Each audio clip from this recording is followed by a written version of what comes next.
So I'm on the gram this morning watching my man Bradley, shout out Lightspeed VT out in Las Vegas, and he talks about the truth about people who buy Ferraris. And of course I stop, I'm like, oh shit, what's he gonna say? Because my dumb ass has a Lamborghini. And he goes on to talk about how some people will say, oh, I don't want that type of attention. Well, him and I agree. I'll take whatever attention I can get. Attention is followed by money. Money follows attention, like Grant Cardone talks about. I've got my books. I've written 3 books. I've published thousands of videos. I do a lot of events. I've spoke. It's all to get attention. Because if I get the attention of people and I hold that attention long term and I keep getting it, it brings deals. Your business is no different. Your restaurant. If your restaurant's not getting attention of people and not continually getting it, then they don't eat at your restaurant. You saw the Lambo video from a few months back where I talked about how that influenced my decisions on where we ate at for dinner. If you haven't seen it, go check it out on YouTube. But at the end of the day, money follows attention. Whether you're getting attention for your orange J's, your crazy orange socks, which those are pretty fly with pigs flying on them, or your orange shirt or your orange car, you need to figure out how to dominate attention. Your vehicles, your signage, your business, your website, your social media. Hell, it might be radio and TV. Money follows attention. So get some attention. Mr. Boombastic. Jimmy rocking earlier. Extra flavor for that extra long flare. Extra flavor for the ba-ba-dum. Drew in extra, the extra best, yeah, extra long time. I mean that. Being honest, I feel like I'm not at that level yet. But there is definitely a foundation. I think that music, songbirds are captured in nature. So I feel like that if I can't sing at the level that people appreciate in natural environment, they either don't deserve my singing or I can't sing. I found this the other day in the storage room. This is a metal briefcase that I think would be cool to at some point fill with money and go buy something. Yeah. Like imagine just walking in somewhere. Oh, yeah. And being like, what? I'm here for the orange Lambo. Yeah, I got the money in the briefcase. Fuck, I can't even close it now. I wouldn't get a new one. You get hurt too bad buying new cars like that. Unless you got crazy money and you keep them for a long time and never drive them. Like I almost bought a version of that was convertible, and it was 3 years older, but it only had 2,800 miles on it. Well, typically people that'll buy that will have 5 or 6 cars. But I think it's stupid. I like driving it. It's fun as shit. Yeah. It doesn't look as good. This is a turkey sandwich. What's up? I'm amazing, brother. How are you? We're doing well. We're all looking forward to this call specifically today, man. I don't fanboy much, but right now I'm kind of blushing. I remember watching Alex's early videos. I don't know if you saw, I just divested my partnership in a gym. I was an owner for a gym for 10 years, and we were a gym launch client. Put away. And as I read $1 Million Offers, and I had 7 of my team read it, I'm like, guys, I can't believe I'm this stupid. I've had an agency since 2008. I knew what the hell we were doing in 2008, and I saw what Alex was doing with our gym. Now, granted, my partner wouldn't implement 90% of it, which is why he's not a partner anymore, and also why I'm gone. I'm like, how did I not see this? How did I not see this? And then ironically, I think I mentioned to Ben on the email that when you emailed me about this meeting, we were in the conference room of our office with 7 employees reviewing everybody's notes from the book to figure out how to change our offering forever. Perfect timing. It was meant to be. Awesome. So why don't you just tell us about this business, how you got into it? Yep. Yeah, so it started kind of back in '99. I worked in radio advertising right out of college. My dad wanted to start a boat dealership with me and my brother, but said we were both didn't know if we were morons or good kids. And my brother just come back from the Navy. And so we got a $5,000 loan. I bought a book on Adobe Page Mill and created a website for the boat dealership. I worked in radio for 4 years, grinding it. And then at night, 7 p.m. to midnight, and both Saturday and Sunday, worked at the boat dealership that we built was virtual to a location. 2003, went full-time running the business, and we literally were one of the first dealers to sell a lot of stuff online. Yamaha got me published numerous times to tell my story of how we were selling boats over this thing called the internet back in 02, 03, how we were using chat rooms with Bass Boat Central, Airstream forums, Arctic Cat ATVs to, on accident, complete accident, drive traffic to our website from chat rooms before social media. When 08 came around, the economy crashed. Our dealership was leveraged by banks. We went from 1.4 million July of 07 to 48 grand in sales July of 08. Because we couldn't get a boat financed. It was done. And there was no bailout there was no PPP for boat dealers in 08. So I lost $1 million liquid that summer at 32. Luckily, I had taken a contract for consulting with the Cincinnati Bengals and Reds and was helping them build their radio advertising and online stuff, and opened up an agency at the same time. And from that point, started doing consulting for restaurants and small businesses on how to use this thing called the internet, and specifically Facebook back in 08. My goal was, when we got rid of the boat dealership, was to not have any employees. I'm done with employees. Everybody we ever hired, we got fired, and because I hired them. And so flash forward to 2010, I got to a point where I needed help. I stood up at a BNI meeting and said, hey, I need somebody 5 to 10 hours a week, knows how to use a computer, that can listen to me and deal with my crap. Ashley, who's now my director of operations and in charge of about 30 employees, her mom raised her hand and said, my daughter would like that. And so Ashley was my first hire, and she came on board. And within, my wife also worked for me early on, and then she retired told me she didn't want to deal with me anymore. I didn't need her help because Ashley was there, and she was going to raise the kids and just support me, and went on her way. And that's been a big rock. The post Alex made the other day resonated with me, because my wife, while my friends were out chasing girls and drinking at 22, 23, I was on a computer. And my wife never questioned it and always said, hey, I trust the path we're on, let's go.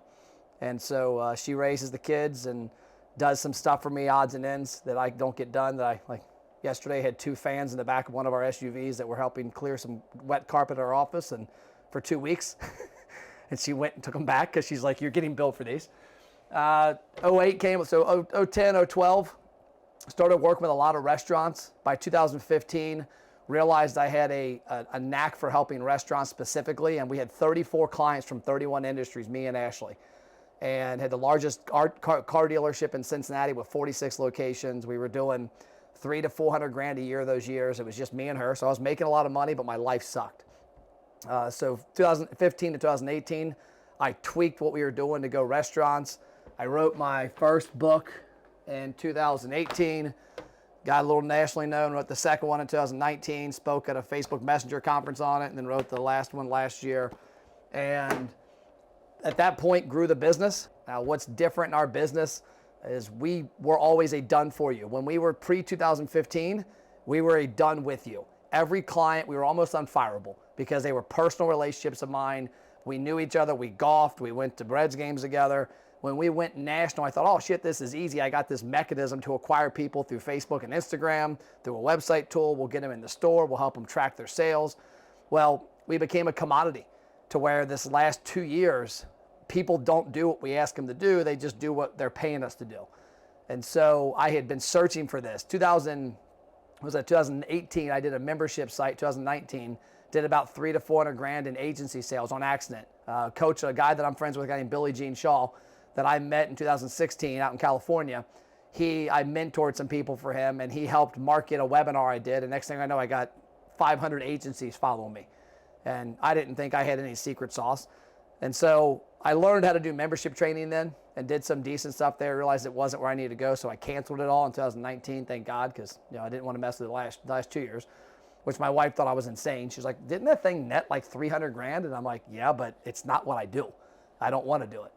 And so this past year, we launched a different division. We have our company's overarching name is America's Best Restaurants.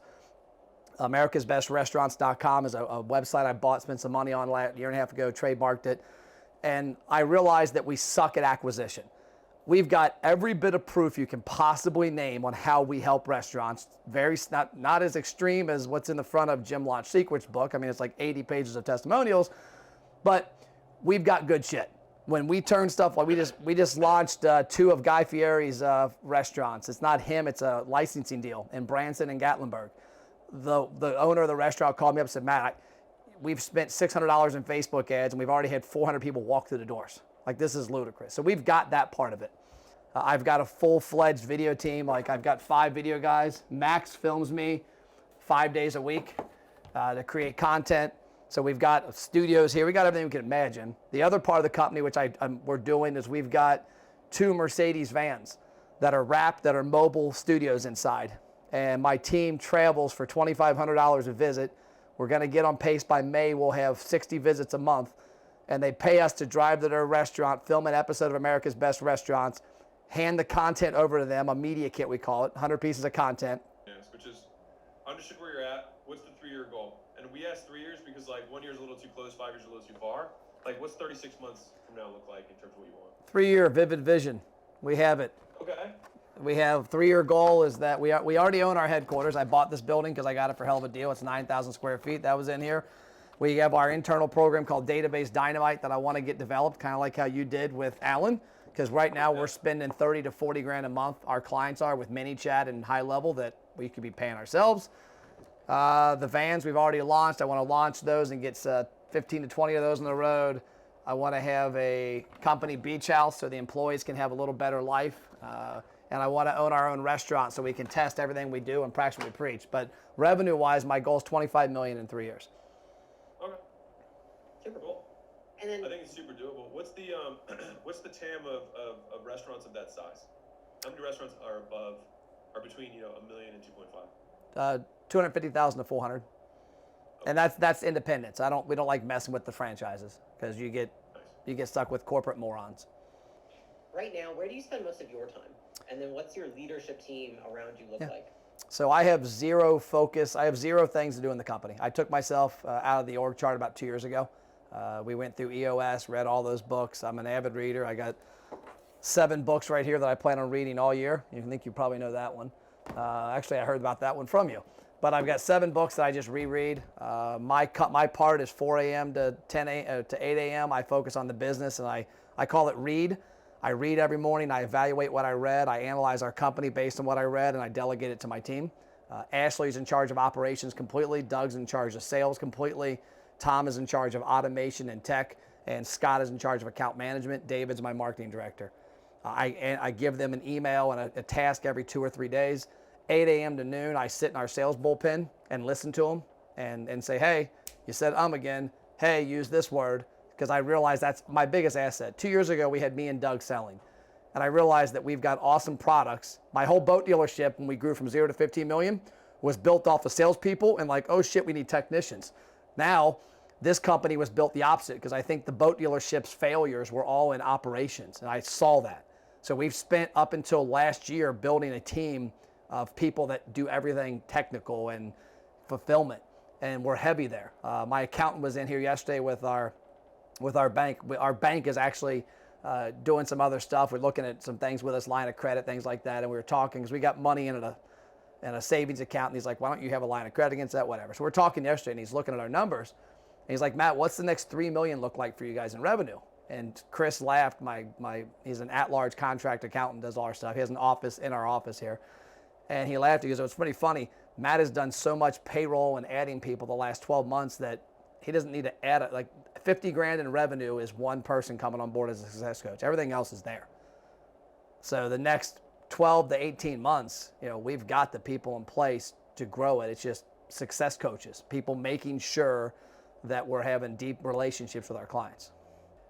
I don't know that I have the skills from an acquisition standpoint, and probably even the systems to get to 25.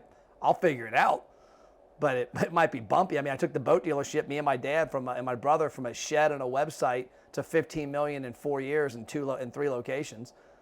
So we did some badass stuff. We were just terrible at hiring people and leveraging banks. But I've seen everything. I've seen when I read $1 million offers. I just literally am sitting there like, I don't try not to look at the past. I look at the future, but I'm also going, how did I not see this? Like we're selling a product that's worth $5 grand a month for $1,000 a month. I've got an acronym, and no offense, but it's called "Don't Deal with Broke Motherfuckers."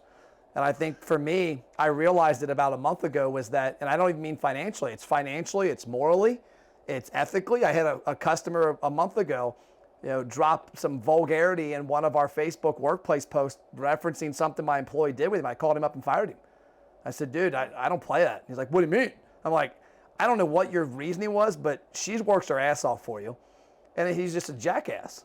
And so us having a $1,000 offer has led us to dealing with people we don't want to deal with. And I look at, okay, we got to go to the next level. And so when I read the book, I'm sitting there kicking myself. Like Billie Jean. I don't know if you guys know who Billie Jean is. When I met Billie Jean 5 years ago, he jokingly calls me the Gary V before Gary V. And when I met him and sat in his office 2017, I said, dude, I'm better than you. I knew this shit before you. Somehow you figured it out, and I'm mad that you figured it out and you're like 10 years old. And the same thing, when I read this book, I'm looking at this and I'm like, man, I'm stupid. Like you guys, Gym Launch actually turned down our company because of me. I applied for the gym because I'm like, my partner needs it. And I applied and they're like, we don't work. I'm like, I'm not I work with restaurants. I'm not copying you guys. I'm an agency, but I was completely upfront. The guy's like, we don't work with you. Let me talk to Alex and those guys. Wouldn't do it. So I said, Casey, wait 2 weeks, apply under our corporate name and your name. I said, because you need it. And he did it. And he got it. And I would sit on the other side of the computer. And nobody, the guy had no clue who Matt was. He was like, why are you never on camera? And I'm like, oh, I'm shy. I didn't want him to see me because it was the same dude that turned us down. And I watched how it revolutionized the gym. I watched how it took Casey, my partner, from a terrible salesperson, terrible. Like, I don't know how he convinced his wife to have kids, to a great salesperson. And the gym, it was funny, the gym did 48 grand in 6 weeks. And he's like, oh, I don't know if I want to keep doing these challenges. I'm like, you're doing another one. And then you're going to do the personal training and you're going to do the supplements. And I finally got to a point where, I look back reading the book to kind of retract that or recap is when I was reading the book, I was envisioning everything I saw what Gym Launch's membership site was. And I'm like, how did I miss this? Like we've got the opportunity. Our company is structured wrong. The cool thing is me and my team, we visited 563 restaurants last year with our show. I personally visited 300 restaurants. I've decided I'm done with traveling as of 2 weeks ago. I'm home, not going anywhere. I kind of took your advice, Alex, from your video, the no. I've seen what I need to know. I don't need any more knowledge from the restaurant business. And I looked at what we did and I'm like, Doug, we've got 500 plus places that know, like, and trust us from filling at their restaurant. We've got at least 500 leads who aren't clients. We've got 125 people paying us now, and we got 125 people that have quit paying us the last 2 years. Yep. We could trip and make this company $5 million this year by just going to those people with the new product.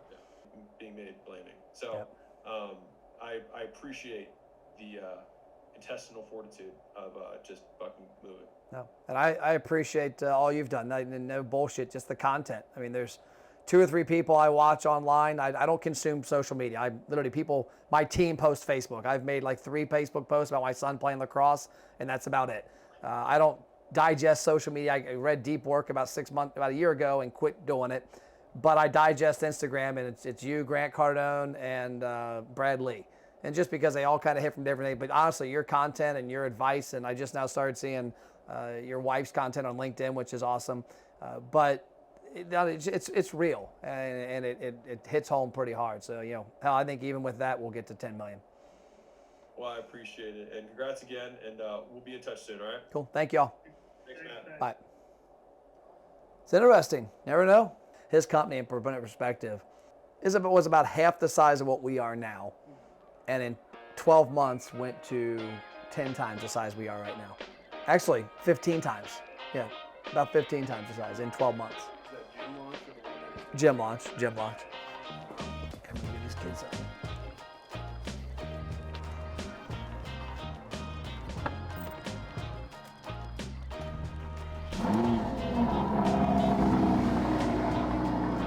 Get in.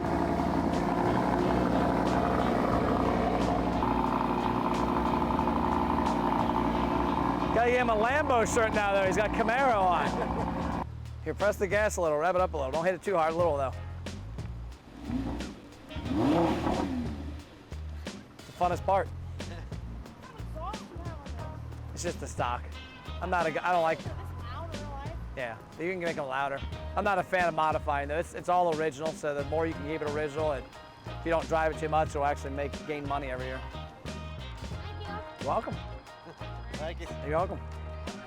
You too. Work hard. Read books. It's funny. Kids love it. That's why I had those little extra Lambos. I think we can get to 5 to 7 million this year, maybe 10. Depends on how things hit. We grow the sales team and conversions, but he's already done it. So you got to ask yourself, okay, if I can struggle through and get to 10 to 20 to 30 million dollars in the next 3 years, or if I can get to 50 or 100 with somebody else's help, would you give up part of the equity?